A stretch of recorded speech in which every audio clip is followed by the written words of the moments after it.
Hello!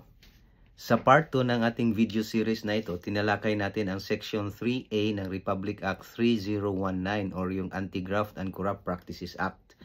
At dito sinabi natin na dito sa Section 3, dito tinutukoy o enumerate ng batas kung ano yung tinuturing nito na Corrupt Practices Act.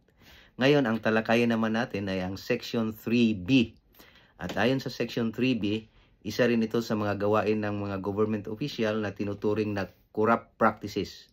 Yun yung directly or indirectly requesting or receiving any gift, present, share, percentage, or benefit for himself or for any other person in connection with any contract or transaction between the government and any other party wherein the public officer in his official capacity has to intervene under the law.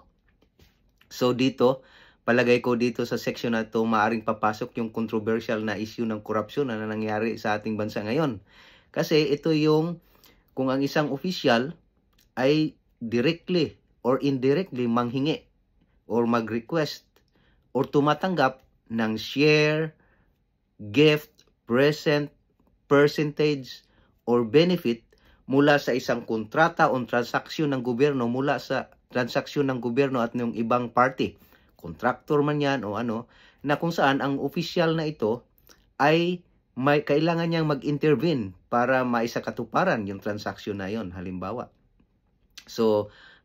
yung isang contractor, kailangan niyang mayroon siyang transaction sa government, tapos yung nagbigay sa kanya ng contract na yon, yung nag-approve or nagpabid sa kanya ng kontrata na yon para makuha niya, nanghihingi siya sa kanya ng regalo, share or percentage doon sa presyo ng kontrata na nakukuha niya, yan ay tinuturing na corrupt practice.